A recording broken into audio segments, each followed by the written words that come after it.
You are listening to the COYFCast, brought to you by the Castleford Tigers Supporters Club. The CTSC have been around for 22 years now, and they are the perfect group to be involved in if you are a true supporter of the Castleford Tigers. Over the past 2 decades, they've raised over £110,000 for the club, and they're aiming to make that £120,000 in 2026. You can help them achieve their target by picking up your annual membership right now for just £10.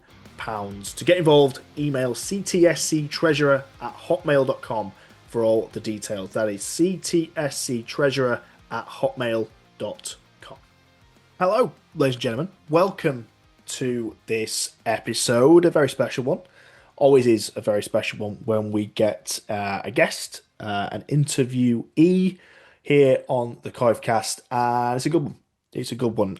Through the power of time travel, I've already conducted the interview you're about to listen to, or even watch potentially on YouTube. If I can figure it out. Hopefully, this is on YouTube as well, and you'll be able to see myself and the guest in question. Very, very, very excited to have Brad Singleton on the podcast this week. You're going to enjoy this. I think you're going to really enjoy this for the next hour or so. I certainly did.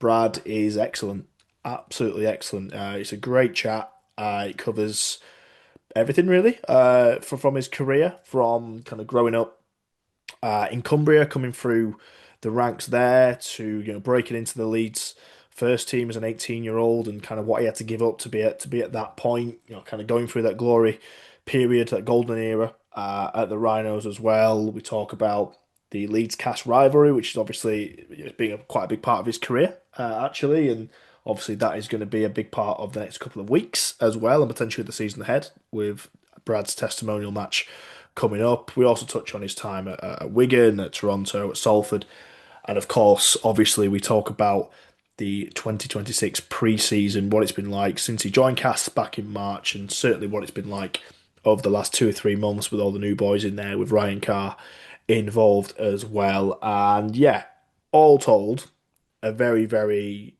insightful chat. I think with Singo, it's I'm really pleased with it. I'm really pleased with what you're about to listen to, or indeed watch.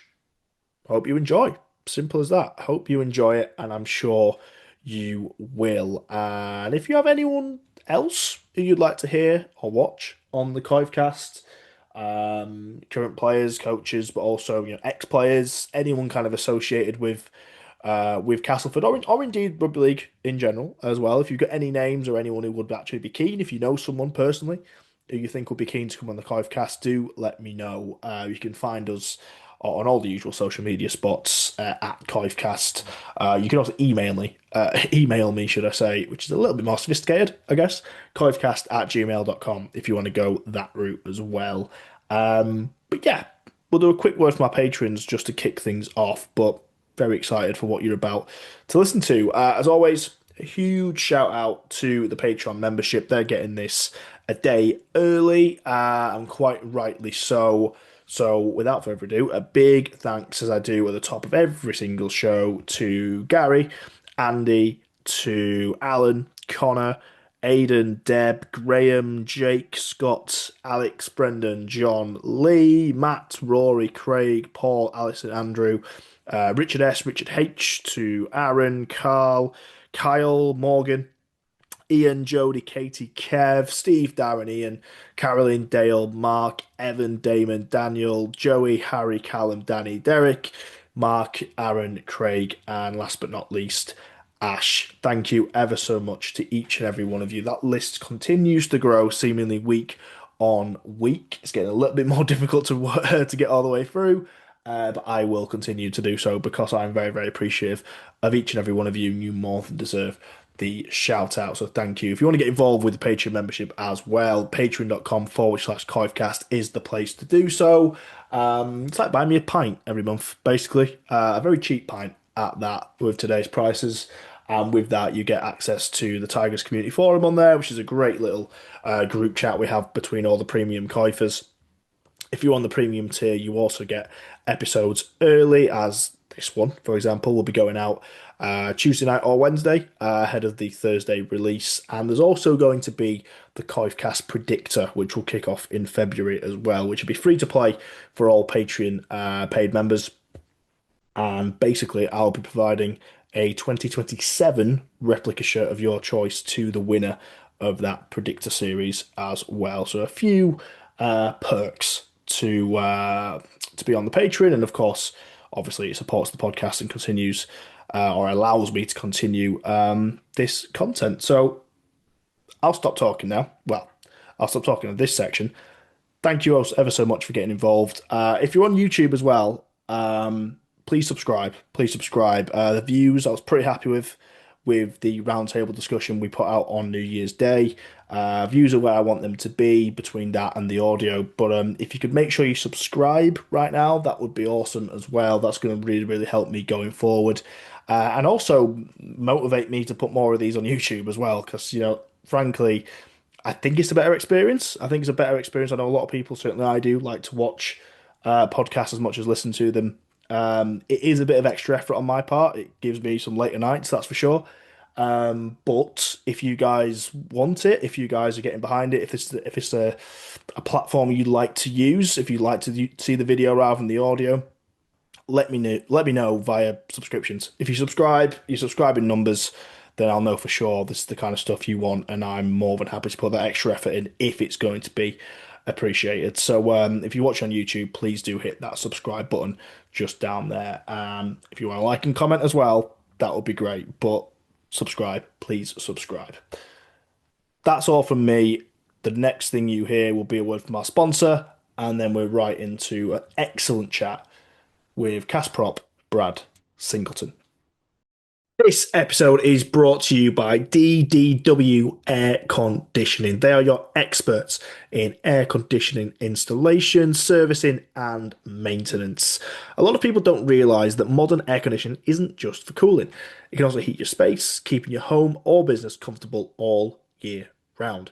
And with energy bills at an all-time high nowadays, air conditioning is one of the most efficient ways to heat and cool. In fact, it's up to 5 times more efficient than traditional central heating, with the added bonus of cooling in the summer, making it a real modern necessity.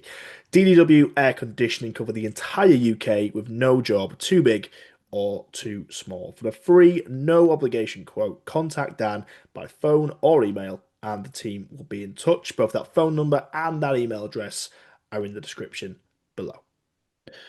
Right then, we'll get right into it. So, yeah, Brad, welcome to the COYFCast, mate. Appreciate you coming on. As you just said off air, cold the last few days, I'm sure is the answer. But just back from your Christmas break, how's things? Yeah, it's all good. Obviously, in England, we get these lovely pre-seasons. But I wanted to be a bit of a shock to the system to some of the Aussie boys, but it's all good. I think we've put our best foot forward as a team, as best as a team can do. Great stuff. Great stuff. Now, obviously, we've got a lot to get into. Obviously, you've got a pretty storied career at this point. Obviously, your testimonials this year. There's an awful lot to get into.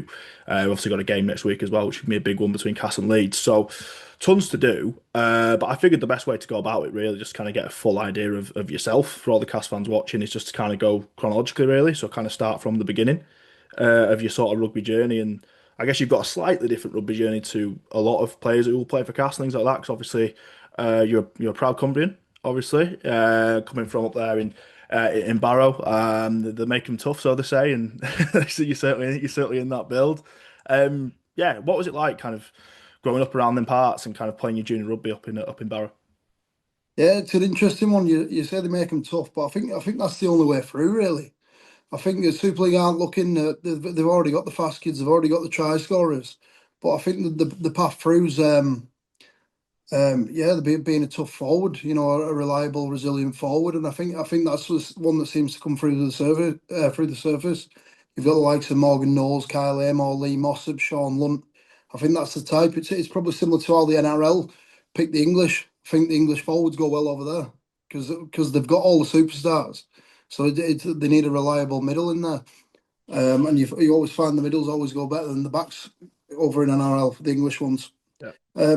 Yeah, I had a fantastic amateur career. It was quite low key compared to So one's in Yorkshire and Lancashire, but it was in Barrow and in Cumbria. We won the Cumbria Cup. I was in a great side, very successful side. Won the Cumbria Cup 3 years on the bounce. We had the likes of Ryan Shaw in the side. My brother was in the side. There was a lot of semi-pro people within my side, and we were coached by ex-professionals Neil Shaw and Dean Marwood and Paul Burns, and it was a great time. But at the time, there was no thought process of going to make it to Super League. It was a case of we just kept ticking them off. It was service area, then it was regional camp, and then it was England schoolboys, which was a massive thing for me. And then at that point, I was one of the only kids there. There was only me and Ryan Shaw with no scholarship, and that's when Leeds came in. Yeah, I was going to say, because obviously I've done a bit of obviously research on your career. And obviously, I'm aware of your career, obviously, anyway. Being the player you are, but obviously, yeah, obviously you made your Rhinos debut obviously in 2011. But yeah, just talk to me a little bit about that process of kind of getting to that spot, I suppose, because like you say, it's very different to how kind of most players would end up in that Leeds scenario, I guess. Yeah, so Leeds came in for me. They came in for me and they said basically, look, if you want to join an academy with intentions to go full time, come here. And Warrington did also, and I think there was a couple of others. But I went and walked around Warrington, and then with Leeds, it was a case of they said move down, and they said we'll move you down, we'll put you into a house and stuff.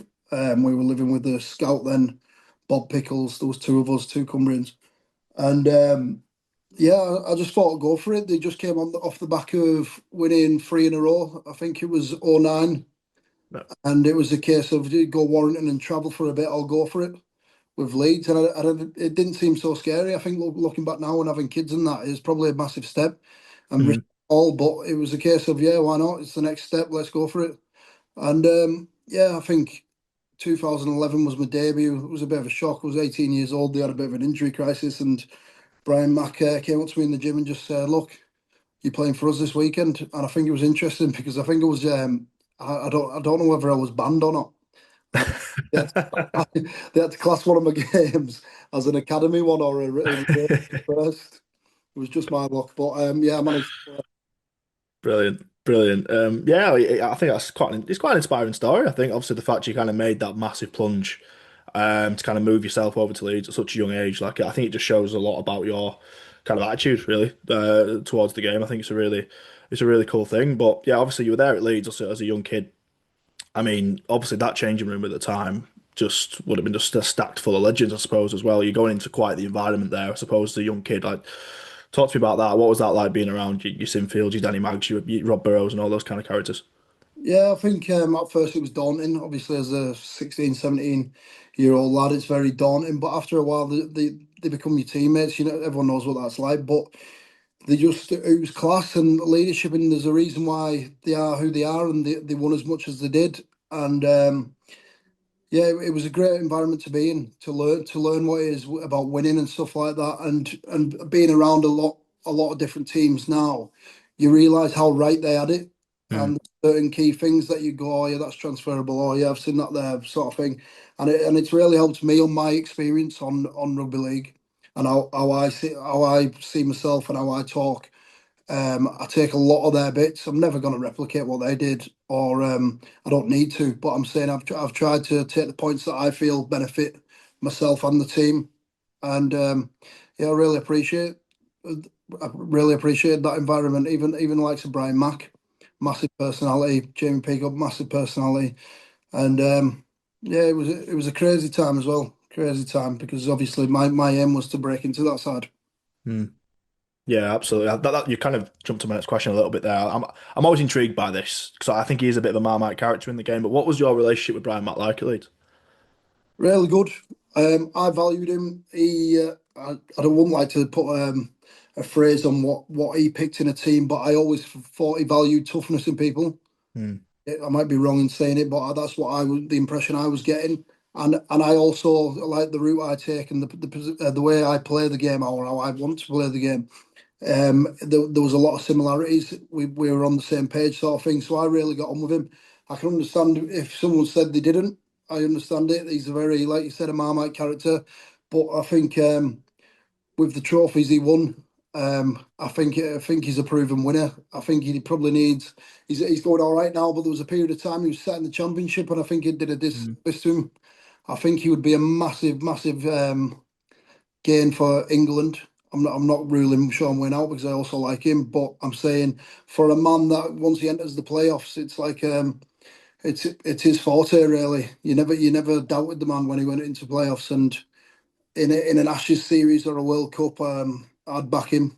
Yeah, I know he's doing really well over in NRL now. I think he's getting big raps, and rightly so. Yeah, that's interesting. That's really interesting. I think obviously that England conversation is going to come to the fore probably in the next few weeks or so. Sticking with the Rhinos, obviously you spent a large portion of your career, the majority of your career, over at Leeds. Probably the highlight, I would say, I'll let you speak for yourself, but obviously looking through your career, I think you played 34 games, something like that, in 2015, which is obviously widely regarded as one of the best Super League sides ever. Obviously we've just seen the side do the treble in Hull KR, but I mean it's such an unbelievable achievement really to win those three trophies. What was that season like for you, and like where does that kind of rank in your kind of achievements over your career? Um, yeah, it's probably up there, isn't it? Obviously, you can't do much better than winning all three. And for me to be in within that side, obviously you want to be respected in the side as with your peers who's got the littered in trophies and stuff like that. And 2014, it goes back to 2014. They got to a challenge. So 2011, 2012 was probably too young. I didn't put myself in a position. I Yeah. didn't feel like I deserved to be in the side. But 2014, I was probably ever present, probably around 2013, 2014. And Brian Mack pulled us in and said, "You're not going to play in that Challenge Cup final." He said, "You'll go, you'll have another shot at it." And I was thinking, this strange man backing himself to go get another Challenge Cup final, Right. but he went for it. And yeah, 2014, it hurt me because I was in that side and I felt like I was finding my feet and stuff like that. And I got dropped for the 2014 final. So 2015, it was when I don't know. Don't want to say fit in, but I felt like Mm. yeah, I got what I felt like not needed, but wanted probably. Probably in a team full of that, I probably thought that first Challenge Cup, and he pulled me in. Actually, he's probably quite aware how he dropped me last time. He pulled me in, Mm. and I thought to myself, "Here we go again." Doing it again. Yeah, I think he knew because he's a very smart man, and he pulled us in, and he said, I'm just pulling you in to let you know you are playing this one." And yeah, we went on. I think we won and beat them 50-0, and I managed to get over them. And then it led on to the league leaders, which is an incredible Yeah, um, of course, yeah. situation with Ryan Hall last second and the helicopter and stuff like that. And then the grand final.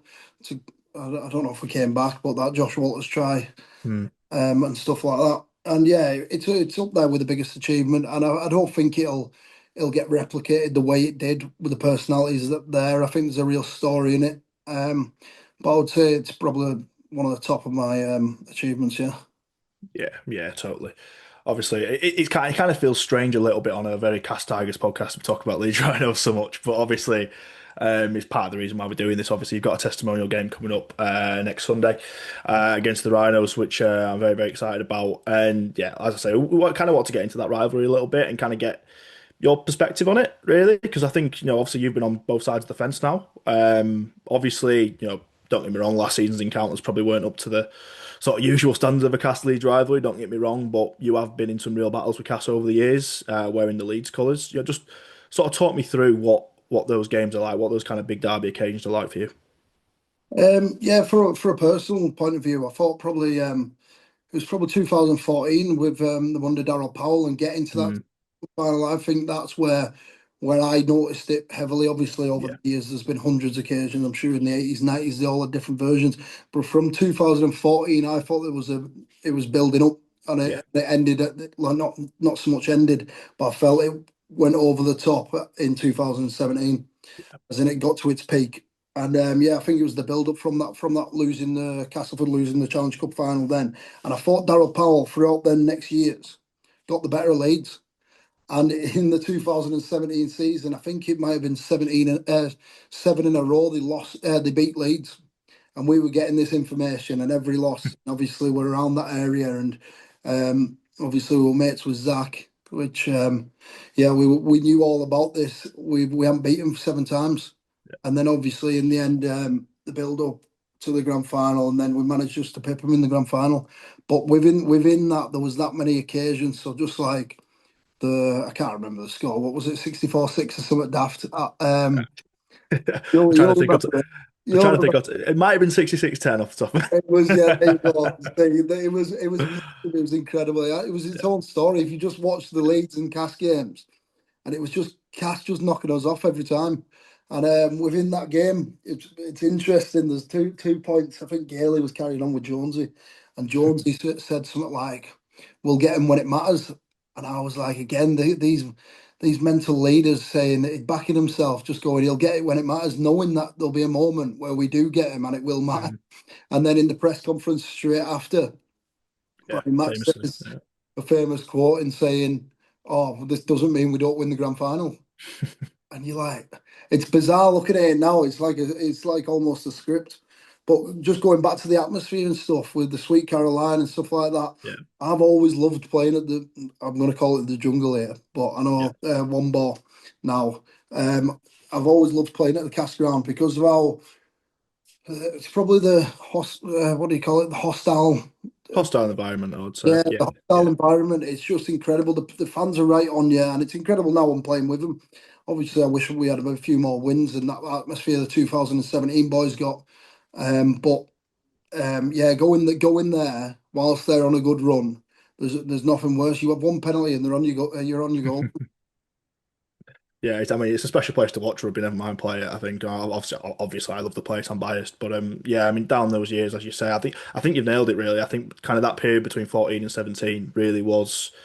It was a strange one, really, because I guess through 30 years of Super League, it's traditionally, I guess, been kind of Leeds, Bradford, and then Cass Wakefield. But it did, and it's maybe going to get back to that, I suppose, a little bit now, with Bradford back into it. But definitely during that period, it felt like that was the game, wasn't it? That was the game for both clubs for a good period of time. And it's important we kind of get back to that, I suppose, isn't it? It's a great game, it's a great atmosphere. I think a lot of Leeds fans, although they'll see it through kind of gritted teeth, they like to come to Jungle as well.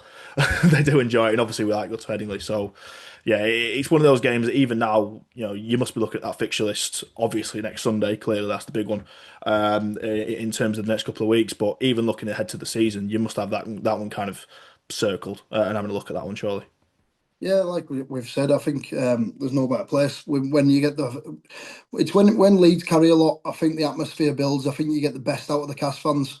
I Yeah, think the Cast want to get one over on Leeds, and it's important they do that. As being the smaller town, like regardless of the club, they're the smaller town, and it's like the big city over the road. And there's nothing better than getting one over them. So I think, look, I hope Sunday's insight. I think it's hopefully a preview. I hope the Aussie boys see the atmosphere. But I hope both fans travel well and give the players and themselves the atmosphere we all want in that stadium. yeah, I hope so. We'll touch more on that game a little bit later on when we get to get that kind of time period. But yeah, I'm very, very excited for it. I will stick with 2017 very, very briefly because it pains me, as you can probably imagine. But I think I just have to ask everyone who were involved that day, and I've asked like Danny Maggs when he was on, and I've asked Grant Milliton from kind of the cast side, and what do you think kind of just set you guys apart that day? Because like it is probably still probably the biggest. It's arguably the biggest underdog grand final win, really. Probably if you look at the bookies odds, they're pretty tight usually. You know what I mean? Grand finals, and it was one of those where we were brash about it. Ultimately, what do you think it was that just set you guys apart? It's a tough one, this, because I've backed the game plan. We went into that. I don't want to say too much to come across boring, but in the game, You won't come across boring on this. Don't worry about the games, rugby nerd, but the games leading up to it, where we were getting this loss against Darrell Powell, we were trying to understand what they were doing, and in the end, we put in. We said they want to get to this point of grass, so we'll put more numbers in and we'll move them. So we were like, if they want to land there, like that. Massey or Milton or whoever, if they want to land there, why don't we put them over there? But in the end, what we were doing was sticking 3 or 4 in, if we go aggressively, trying going right, we'll move you. But the carrier was still getting down, playing it just as quick as he was because of the shape sizes and the Mm, technique they were using. So within the grand final, we said, why don't we just stick 2 in and get the third man back? Because right. what Gale was doing was picking off numbers. So when we put more in the ruck, he got us more. So it had Mm. the 64-10 or 66-10. So when it came to the grand final, we said any setup play, what we call a setup play, where forwards running just to land on that bit of grass, why don't we stick to it? Because they're going to go down and up anyway fast. Why don't we stick to it and the third man either get in and out fast or just don't get in? Because these are this technique of going down and up. But I don't want to put it all on that. Look, the whole Old Trafford itself creates its own storyline, its own script, and I feel like people like Magsy, people like Rob, I think you can't not back them. Like take that game plan out there, change it for a different one. If Magsy could still turn up and get man of the match, you know what I mean, and we at least still Yeah. win. I'm gonna say experience, a little bit of game planning there, experience of us all doing it in 15, especially like even us younger boys, but experiencing the likes of Jonesy, Magsy doing it, I don't know, 8 times over. You know what I mean? They know that atmosphere. If you're getting someone who's just been there once, you look at Hull KR, that was their second final, wasn't it, when they won? Yeah. Yeah. I think they learned from the first one, Yeah, for sure. so like how they go about the business. And I think experience won it in the end and a bit of star quality from the likes of Danny Maguire. Yeah, totally. No, good answer. Good answer. I do appreciate that, and yeah, it is funny because I think I get anyone from a totally like a cast fan perspective to ask that question, and it's simply Zach didn't play, so it's quite interesting to it. Well, It is interesting with the X's and O's bit as well. we're going to have this argument with Zach a few times. I said, even if he did play, No, go for it. Go on. oh, no, I said, even if he did play, we'd beat him. Yeah, as much as it pains me, Danny Maguire was superb that day. He was absolutely exceptional. And like you say, I think deep down, the one thing that we had against us, like you say, all those grand final experience, all that grand final appearances, all those trophies behind you guys. And I think, thinking back to our 17, I can't remember if we had a player in the 17 had been to a final, to be honest. There might have been one. So, It does, it does matter. It does matter. I think there's a massive thing on experience there. yeah, yeah, totally. We'll move on a little bit. We'll move on from the Rhinos completely, actually.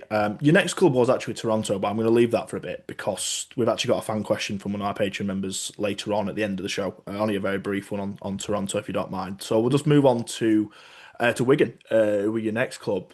Um, Interested by this because obviously, you ended up with 60 games, 60 odd games for the club, couple of trophy wins, but you are in a kind of a select group, really, of someone who's played for two, well, let's be honest, the two biggest sides in the UK. It's quite an achievement to play for both of those clubs. After, what, 8, 9 years at the Rhinos in the first team, how did it differ going to Wigan and that environment?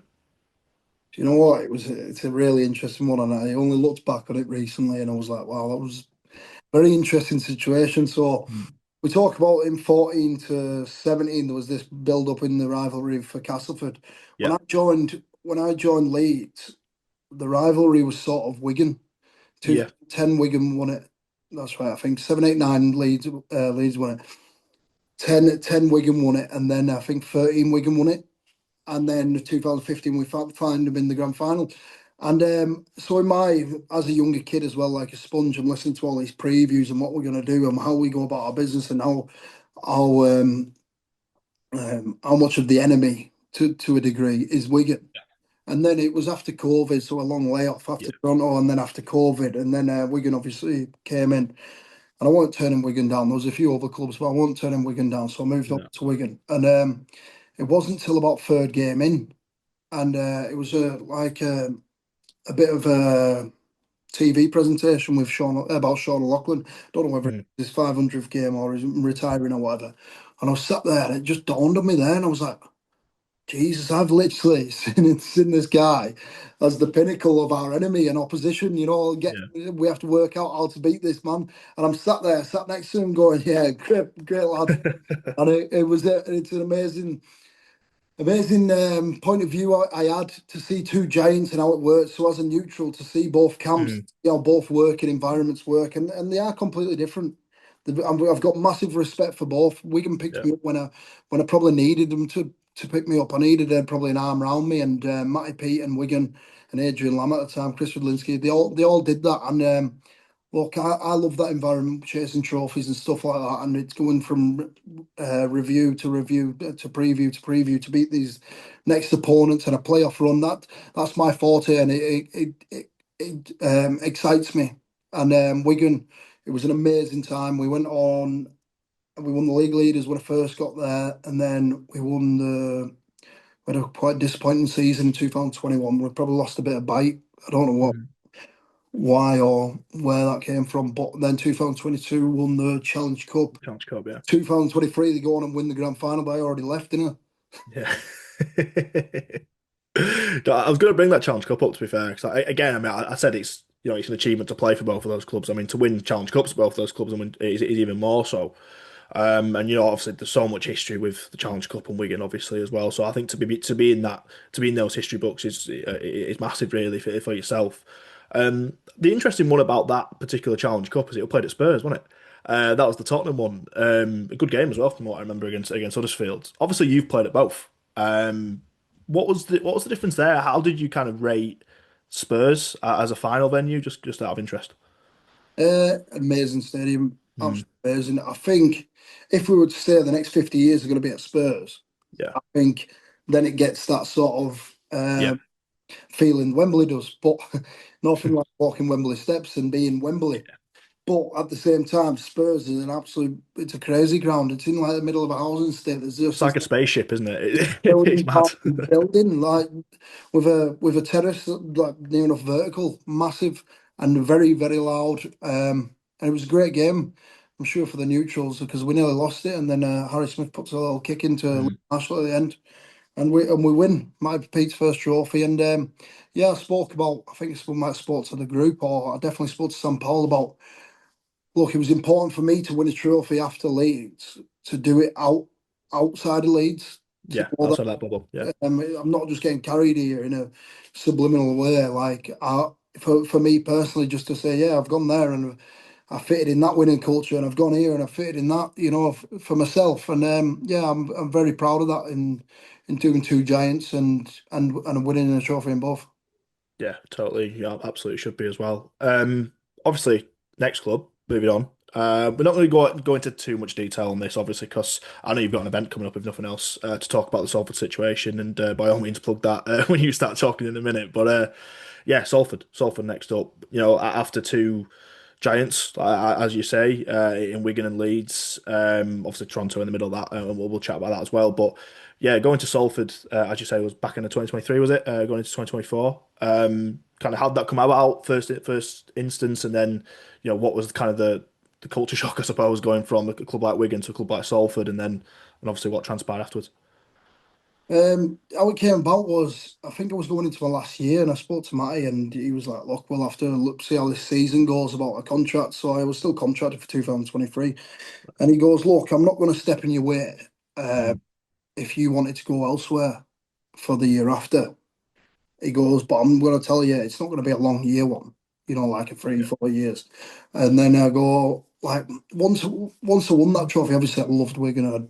I'd love to have stayed there to a certain degree.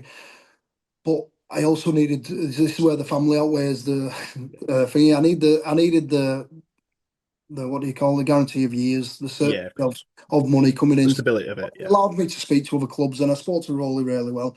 What happened was I ended up getting offered a 3 year deal after that one. So for me, I went to him. I said, "Look, I'm going to sign with Salford next year." He goes, "Look, I'm not going to step in your way again. If there's going to be a contract, it's going to be a 1 year." So like there was no backgrounds. I left on absolutely fine terms. So within the August, he came up to me and he goes, "We want Tyler. He might be potentially going somewhere else. You've already signed there. Would you go?" And I said, "Do you know what? Look, if it gets me set into that next team earlier, blah blah, yeah." And I felt like what I did at Wigan, winning the league leaders and Challenge Cup, was enough for me. Like if and then so there was no itch left to scratch really. Even though, of Mm. course, I'd love to have been on the end of that quadruple and the 23 final, but I was like, I'm all right with it if it gets me another 3 years within Super League. Yeah, yeah, totally. Obviously, we've touched on a couple of coaches already in Brian Mack, and you mentioned obviously Adrian Lamb, Matty Pete, Paul Rowley. Obviously, he's had some few years, hasn't he? Obviously, he's found his feet now at St Helens. But how would you kind of rate him as a coach as well? Like, obviously, someone who is highly regarded, but as someone who's obviously been under him for a couple of years, yeah, how do you rate Paul? Yeah, he's just a fantastic bloke. I think once I got in the building, he just strips it all back. He goes, "Look, there's no pressure here because you think I've gone from this of Leeds into Wigan, where if you lose once, it's like, oh, what's going on here? There's an Yeah, inquiry into it." And he goes, "There's no pressure here. You just play your rugby. Go back to how you played in amateur. Like just enjoy yourself. Have a smile on your face." And I thought that was amazing because he's a very smart man and he's very wise and he probably could see that. I was probably turning 31 potentially at Salford, and he was like, "You don't need to put that much pressure on yourself now. Like here, just play your thing. I've got the game plan that works." And he was like, I don't know. He just knew how to get the group compared to. No, I'm not going to compare him to anyone. I think yeah, that situation with Salford, what he was really good at was just getting the group. Every day was fun to come into. It was like I don't know. There was a lot of energy, more energy in it than any other team have been in.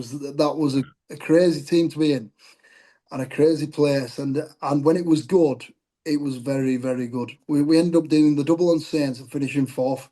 And literally, if you had I don't know, if you had a camera in the team room, you'd be like, "What is going on in there?" But that's not going to take away how professional he is and rugby wise, Kurt Aggie, Paul Rowley, and all the staff. They nailed the rugby and they nailed everything. But he allowed the group to be the group, and it was amazing. yeah. I say I think from the outside looking in, it just seems a remarkable situation, a remarkable coach. Obviously, I mean, like I say, just as a neutral watching games, like non-cast games, obviously, you were the best team to watch in the league by an absolute mile for a couple of years. It was, I think it speaks to what you're saying, doesn't it? It's that kind of not, I don't want to say carefree attitude. That's not fair, but like that kind of not that pressure off approach that came through in the rugby. I think you could see it, and yeah, you're just really fun to watch. Really, really fun to watch every week. Like I said, he loves to play rugby and he loves proper rugby. He don't like a set up play. He doesn't like anything like if you have to do it, like a boring get there for this or do this, you have to like completion and stuff like that. He wants to play a proper rugby, make it flow, and it'll be interesting to see how he goes with Saints because Yeah. like on paper, he might have a better team than he did at Salford, and all of Mm. a sudden he's got this amazing game plan. So it'll be very, very interesting to see how he goes.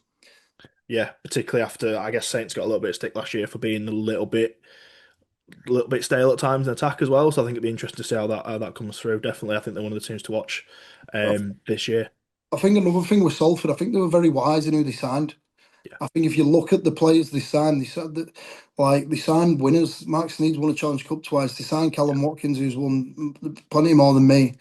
They signed Joe Shorrocks, who's been in a winning environment. And then they've sprinkled in a bit of like Nene and Timmy, who are yeah, incredible athletes with incredible talents. Like they were very, very smart in his signing. They even got Gil Dudson in, towards the back end, and he also a proven winner. It wasn't mm, just like, oh, I'm giving this 26-year-old a punt who's been at blah blah. It was like he's dropped down from this team. He'll know how to play rugby, and I'll yeah. take the pressure off for him. No, there's definitely method to it. And I think yeah. I mean, I think a theme throughout already in what we've chatted about in the last half an hour is that environment in the dressing room, and it's that winners, as you say, having winners there is absolutely massive. Yeah, we'll touch on, as I say, we'll go very, very briefly on your time at the end of Salford. I mean, yeah, if you can, again, without doing too much, because like I say, you've got an event coming up where I'm sure you and the guys are gonna talk endlessly about it. But yeah, what was that last few weeks, that last few months at Salford like? Yeah, I can't imagine it was very nice. Yeah, it was draining. I'd say draining. It was really tough for the group. It was really tough for Rolls. He didn't know what to believe. Obviously, he still needed to get a team out there. The staff thought that they needed to get a team out there. There was threats the Super League who to kick us out. There was threats of all sorts. There was no guarantee in money. And then it was a case of you've got 20 players, full-time players, going into a league that's already signed up 20 players. They're all full. And I've been through it before with Toronto and I know what it looks like. And it was a case of look after yourself. My advice was go look after yourself. And there was plenty of talk saying we're in it together. And yeah, you're right, we are in it together. But be aware that you're gonna have to go find your own security. Yeah, And I always backed that. Yeah, we're together and we could help each other. But look, everyone's on their own in it to a degree, for the fairness of each and everyone's family, really. because there's mortgages, there's bills, there's all sorts that need to get paid, and yeah, it's tough as to go from a full time environment to another a rugby club where there's no places left. I ain't got the stats here on how many managed to get to a full time environment, but similar to Toronto, there was probably 10 of us. I'd say a quarter retired, a quarter went somewhere else, like part time. It's not a nice situation, and people just say, "Oh, well, I don't even know what they say." I'm sure some people will say about players' decisions not to play and stuff like that, but it's a real tough one because if they do their ACL that game with no guarantee of pay, they're definitely not going to get a full time gig. And what do they do? Well, that's it. That's it. Yeah, again, from kind of like looking from the outside, yeah, the outside looking in as fans, I just had massive sympathy for everyone involved. Really, I think it was just a bad situation. Yeah, any kind of stick for players not playing or anything like that would just bar me really. Because as you say, it's careers, isn't it? It's not this isn't the Premier League where you're getting 100 grand a week. Is it? At the end of the day, it's a different scenario. So, yeah, it was just a real shame, really, to kind of see how that What situation transpired. what I will say is that I do feel sorry for the fans because I don't think they got any sort of transparency. No, And us players did want to explain more, but obviously our lips were sealed to a degree because of whatever was going on. And I felt sorry for them, and I'm really, really happy with they've got some sort of foundation with this new Salford side to go yeah, support because there's a lot of love there. And like I said about the team room, within the camp, the crowds home games were mental. There's not that many of them, but Jesus, they put I'll all make some noise. to the support of Salford, and it's an amazing place. And look, it was one of my funnest times. So I'll always say that when people ask, even though I probably didn't achieve as much as I did at other clubs, I enjoyed it just as much, if not Yeah. more, on occasions. Yeah, great stuff. And yeah, I just want to put on record as well, obviously, as a Cast fan, I'm sure I speak on behalf of every Cast fan, really, just absolutely all the best to the new venture in Salford RLFC going into 2026. I'm sure it does, like, as you say, look like there's a pretty strong foundation there, and hopefully they can just keep striving, really, for the next few years and give those fans who definitely deserve it a team to watch it week in, week out, and something to really support and get behind that they can really trust. So, yeah, best of luck to the Salford outfit going forward. Obviously, for myself, you did land obviously in a situation back in March, and you wound up at Cass. Obviously, I think obviously Cass were in the position where they could help the likes of yourself. Obviously, Chris Atkin, a couple came over from Salford. It's interesting, really, because I was going to ask you about the environment you joined in March at Cass. Obviously, from the most bizarre probably environment ever, really, at Salford. The bar must have been quite low, to be fair. But yeah, when you arrived at Cass in March, what was your kind of initial impressions of it? I think the bigger picture for me was just I was thankful I'm Yeah, still in the game. Like I said, there's a lot of people that probably aren't now from situations like that when clubs go bust. I was very thankful and grateful again from the coaching staff who were good mates of mine. Played near enough 10 years with some of them, yeah, with Magsy and Frog. Yeah, and then it was an interesting. I'm not going to put my finger on it. I don't think you need my direct quotes on last year. We weren't getting it right. It was a tough mm. environment to be in. I'm not gonna I'm not gonna go into the mag No, no, stacking. I think he's what he is. He's a very highly motivated. He's a competitor. He's a very good teammate. He's a very smart player, and he's instinctive. And he's got a lot of care and love for rugby.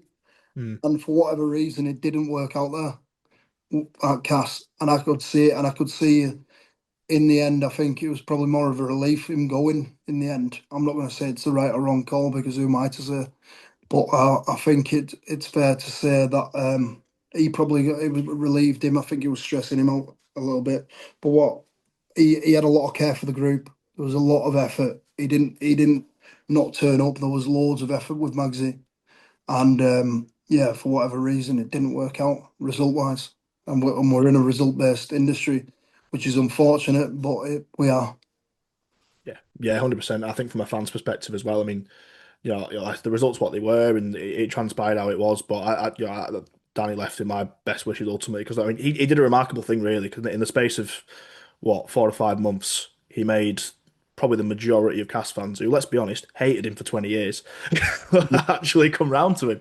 It was a remarkable achievement, really. Someone who just haunted my childhood, Danny Moggs, and yeah, we were right behind him. We were right behind him, really. And like I say, things happen, and it is what it is. And I think 20, can't speak, 2025 generally, as a fan base, as a club, it does seem that just everyone just kind of wants to put it in the rear view, and that's what it is. And 2026, which is probably what the majority of people listen to this podcast want to hear about now, it does, from an outside, it does feel like there's an energy about it. It does feel like a bit of a fresh start, and that starts with the coach, I suppose. Like the new coach coming in, Ryan Carr. Obviously, he's been in camp for 2, 3 months now.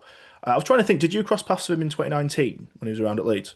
So once one of the games I got went for minutes at Fev, so I did have him one time, Right, and he came across really well. I don't know if I trained or not. I definitely played. right. But I'm sure he popped in when Matt got sacked in 2019. I can't remember, but he was all a blur. I'm sure he came in and did a little couple of drills with Agar.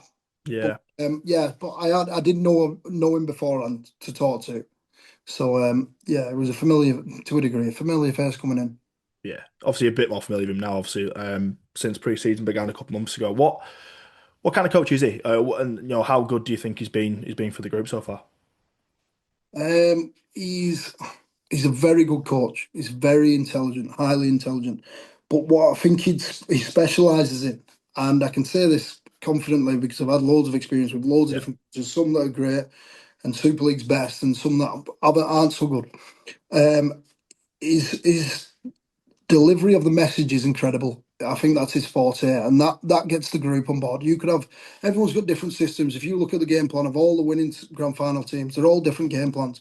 It's whether the boys buy into it, and then it's the quality of the game plan.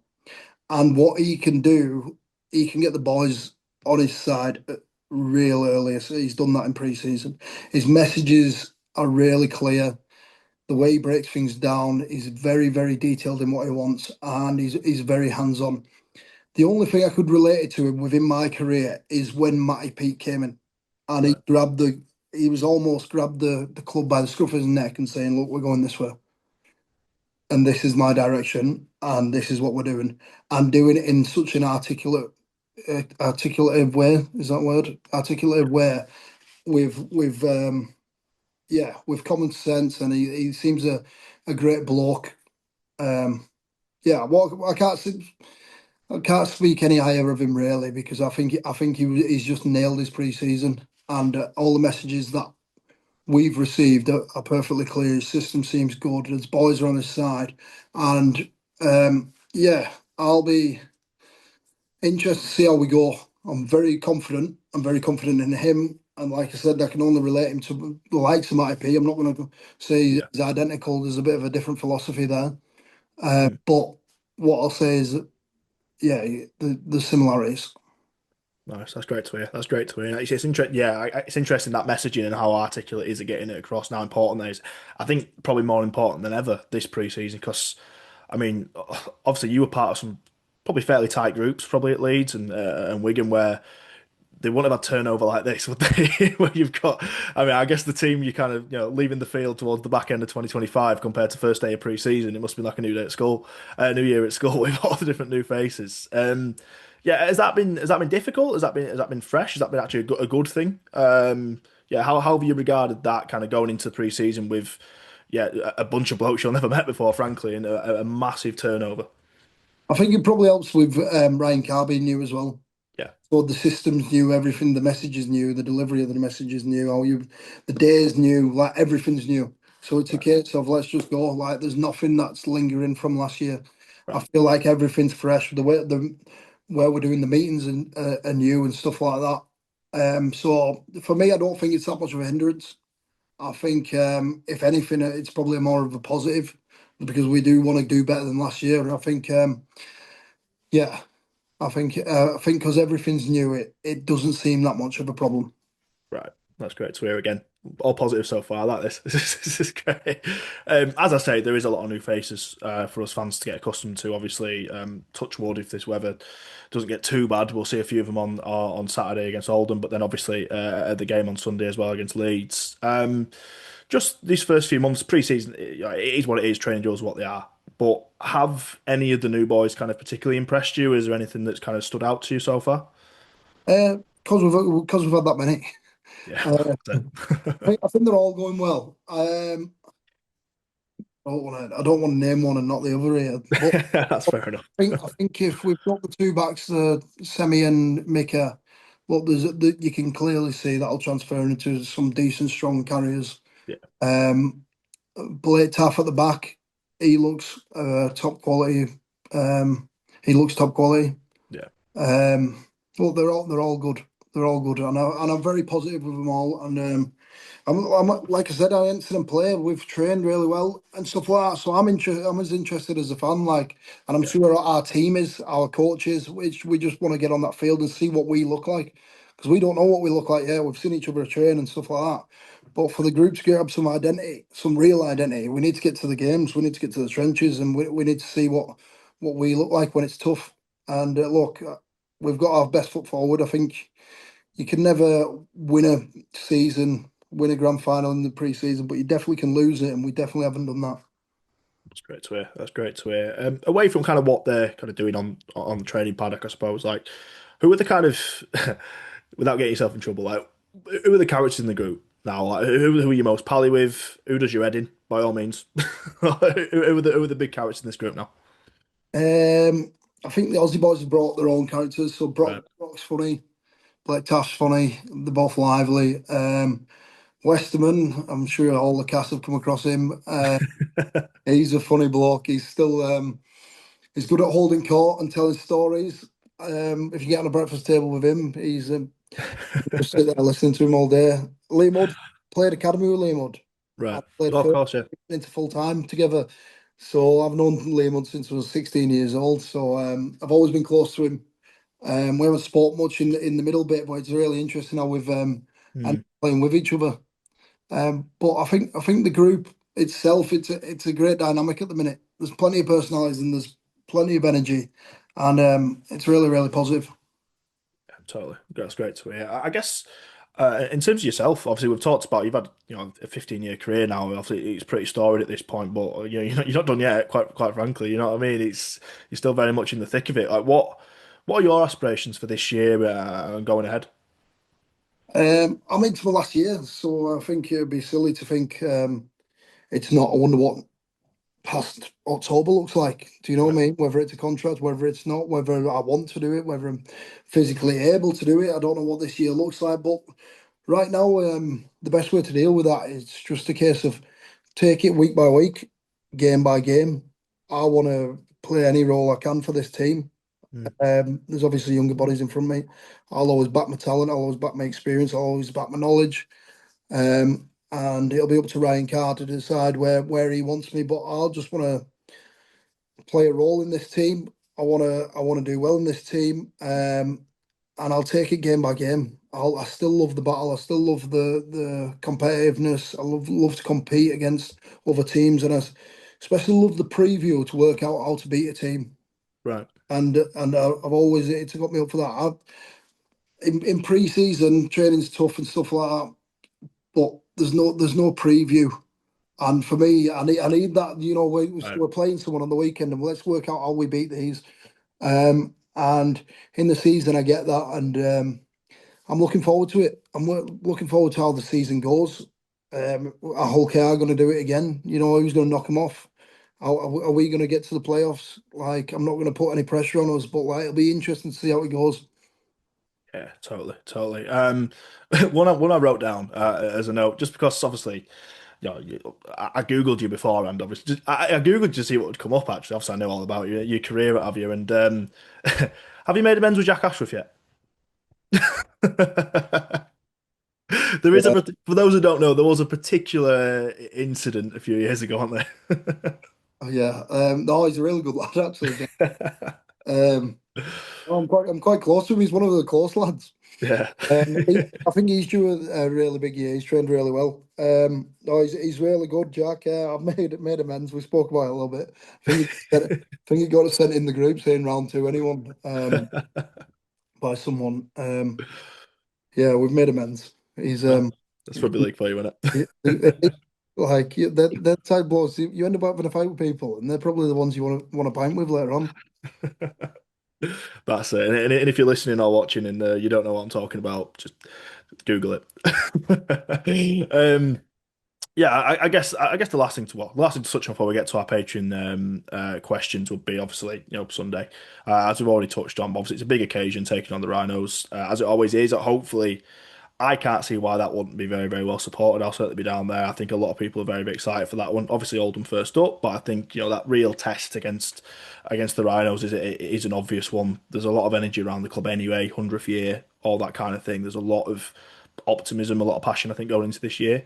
And it's a chance for you to take centre stage on that day, which is fantastic. What does it mean to you to have that testimonial fixture? Uh, yeah, it probably means a lot. I think when you look at the deeper meaning and the bigger picture, it's like you go through your career and you see a testimonial game. Oh, fair enough. Like, I wonder what crowd he got, but I think it more represents your journey really. Yeah. And I'll be walking out there with my three kids, and they all support different teams. I've been here, there, and everywhere. But yeah, I think it's just a reflection of all the different players, the different coaches, the different environments, different stories, and just to have it in one day and have it, and that 80 minutes represents that in it to a degree. And yeah, it might get a little bit emotional. Play, and especially I thought it was really good of Leeds to agree to coming out and playing it. But obviously, they took me from a young lad in, and then probably into a season pro. I think I left them at 27, 28. I can't remember. But yeah, then that in itself was an amazing journey. So I spoke to Jonesy to get it on, and Jonesy, obviously being a teammate of mine, agreed to get it on. And yeah, I'm really looking forward to it. And I hope the people turn up and enjoy it. And like I said, give people what I remember of Leeds Cast in 2017. Try and get that atmosphere back to a degree. Look, Yeah. I just think it'd be great for the new lads just to see some sort of the best version of the One Bar Stadium against our local rivals, Leeds Rhinos. Yeah, totally, totally. Because let's be honest, pre-season or not, we don't want to lose to them. It's one of them. It's one of them things. It's a rivalry. It is what it is. Don't matter when you're playing, whether it's January, whether it's October. You want to beat a side like that, and yeah, I'm confident it'll be very well supported. I'm excited to get down there. As I said, there's just a lot of energy around the club generally. A lot of people just very excited to see this side because it is much changed. As you said yourself, there's a lot of anticipation about what we can look like, and yeah, it's very, very exciting. And yeah, fans can get the tickets from the cast website, I believe. Yes. Available on there. So please do that if you're listening, watching, get down there on Saturday against Oldham, obviously, but then definitely on Sunday, the week after, against the Rhinos and support Brad. We'll finish off then. Just a few fan questions. I think it's three fan questions from the Patreon members on the COYFCast. They were given a bit of a heads up that you were coming on, and they'll probably be listening to this a couple of days early as well. First and foremost, I mentioned this earlier. This is from Craig Tucker. How tough was Toronto? And was it really, again, say what you can say, was it really as much as a mess as what we all heard in the press at the end? Well, yeah, I didn't get paid. I don't know what you said, but I definitely didn't get paid. So yeah, we were over at Hopwood Hall, so obviously Brian Mack went there. I Yeah, left my Leeds deal early just to go under Mack. I respected him highly, and I wasn't really that impressed with my current situation with the Rhinos, so I won't go into that. But I said, yeah, I'll go over with Mack, and he was like, we're signing Sonny Bill, we're signing Ryan Hall, we're signing Carl Watkins, we're doing this, we're doing that. I was like, sound. We're told. And then next minute he was like, yeah, your missus, I only had one kid at the time. Your missus and kid can live over in Canada. We'll get them an apartment and right. they'll stay there. You'll fly back, do 4 weeks games, come back, and like your permanent home's going to be that way. I was like, Right. sound. So anyway, set off. We started our pre-season in Hopwood Hall. COVID hits. Down's all planes. I've never even got to see Toronto. I only seen Rochdale, Hopwood Hall. I had four games, did my LCL, my knee, and then didn't get paid for 6 months. So Wow. for me, it's probably worse than it was in the news. I was sat there with no physio, no LCL, no money. Sat there wondering, all right, what's next? Dearly me. Yeah, signing for Toronto and only getting as far as Rochdale, that's tough, isn't it? That's an headline in itself, isn't it? That's a tough one. But yeah, I had plane tickets to go watch Cass, actually, and we never got them back either. But there we are. My situation not quite as bad as you guys, to be fair. Fair play to you. And thankfully, obviously, you came out the other end. In not a bad spot, thankfully. Next question. This is from Richard Ardesty. Growing up, who was your rugby league hero? Um, You can say a few. If you want to say a few. no, it's only one. I watched rugby, but like I said, Super League was so far detached from Barrow. I, Hmm. I'm gonna pick. It's gonna be a Barrow player for me. I was a ball boy for Barrow, and that's all. Right. We saw him on TV, but it's just like we see the footballers on TV. Right. You know, in the sense that it's too far away to call the reality. So like, I didn't really support a Super League team. I had a Wigan Right. and stuff like that, but like there wasn't. I didn't go down and watch them in games and stuff like that. So my team was Barrow Raiders, and Brett McDermott was mine. He was number 10, and I had him at one of my testimonial dues the other month, and he spoke really well. When he retired from the sport, he ended up in Bama MMA. All right. Yeah. Yeah. And ended up as a heavyweight champion or something. But Right. he was a great bloke. Speak to him now. He's a great fella, and he was tough as they come. You've got to be to go to Bama afterwards. You got to be. That's a whole different kettle of fish. That's a great answer. Just while we're on that, yeah, I think Cumbria generally. I mean, you represented Cumbria back in November or October. In Let's be fair, one of the most random rugby league fixtures of all time. Cumbria versus Nigeria is a quality one. It really is. Did Muzzy Mustafa play for Nigeria? I think he did, didn't He did. He scored. He was the only try scorer for him. He did it again. He came out at 9, didn't he? he? Oh, Again. I'll, Instead, I'll never start watching that from last year. everyone tells me he needs to change his position. He's top class 9. He bumps everyone off. Brilliant, brilliant. But yeah, Cumbria generally, like obviously passionate about the place, and it's interesting how you describe it. Like say, it's almost being a bit of a bubble away from obviously like the Yorkshire, Lancashire, and the corridor and all that. But clearly, it is. I mean, you're living proof that it is very, very important to rugby league. Like, what should be done to kind of like I don't know, promote it more? And there's always been kind of talk, hasn't there? Could there be like a combined Cumbria Super League team or whatever it might be? Like in an ideal world, what would you do to kind of bring Cumbria really to the fore and give it kind of the attention it deserves? Um, It's a tough question, but I've had that many answers over the years about this, and now you've asked me now, and I can't even think of one. Oh, look, there's talk of Whitehaven and working and combining. Uh, do I see potential in that? Yes. right, Barrow's too far away from that. yeah, Barrow is independent. It owns its ground. If Barrow were to make it, it makes it on its own. yeah, Do I think the RFL needs to? I don't know. Do they put funding in anywhere anymore? I don't even know what they do. Like, so. not sure to be honest. Look, would I want to see some funding up there? Do I think there's loads of people up there that would be interested in Super League rugby? Yeah. So like merge Whitehaven working and have a Western Cumbrian side, put them in Super League, put some funding up there. I think one of the main things is get an academy, get Yeah, get coaches up there teaching them what the latest. This is what I noticed within working at Whitehaven and Barrow. When was the last time they had an influence of a Super League coach or ex-coach? And I get it. I get it. It's too far, and there's not enough money for a Super League coach to go. Yeah, because they're not giving 100 grand out up there.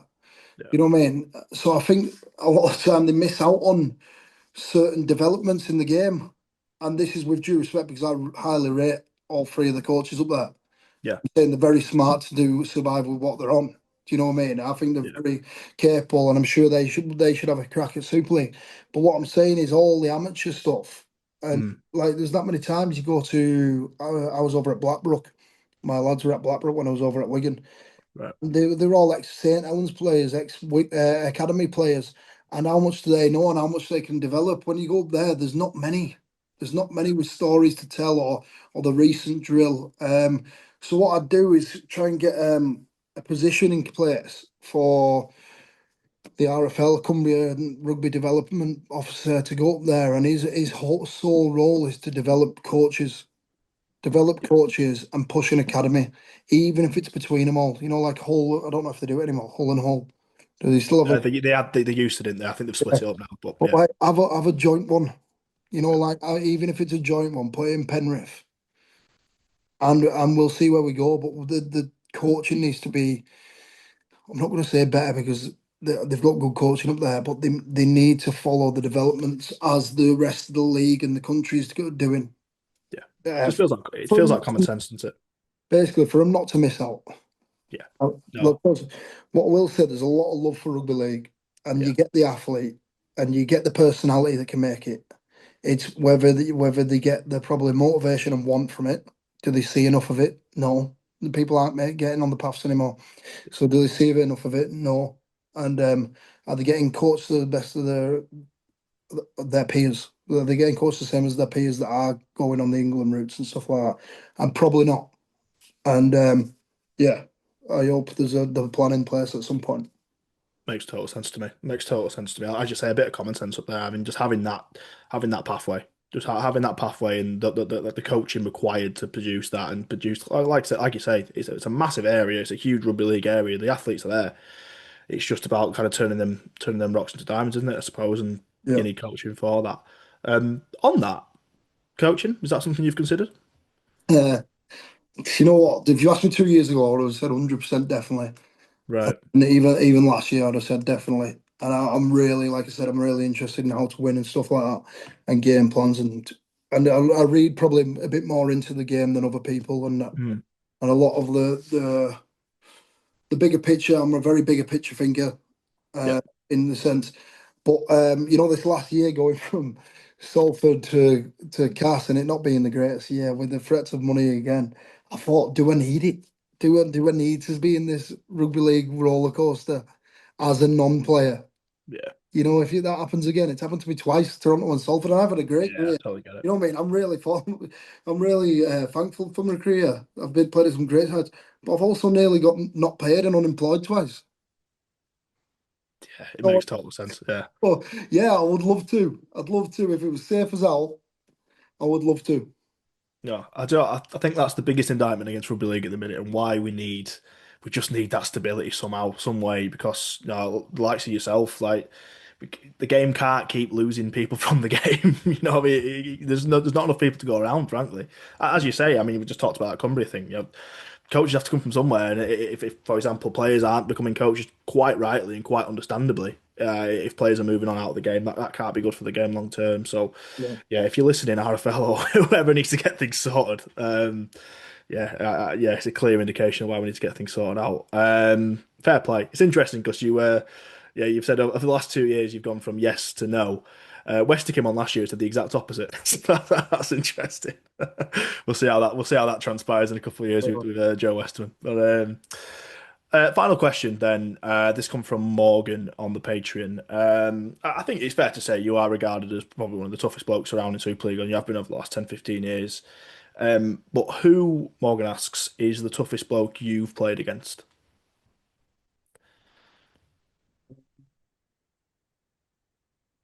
it's an interesting one. Usually answer this. Usually, I'll coincide the ball for two. I think one of the best forwards, which obviously isn't the best, like Bevan French is probably up there as the best Yeah. in regards to talent. But Gareth Ellis, what he had different Yeah. was you could catch him off guard and hit him on his outside shoulder, but he'd still managed to put a shot on you. And I don't know, it might have been back in the 2013, 14s. They weren't that bothered about high tackles, and it could just be No. right in your mouth like as hard as you can. I've never felt a man be so strong. And for some reason, he did it to me all the time. I felt every time I ran into him, he hit me harder than most people do.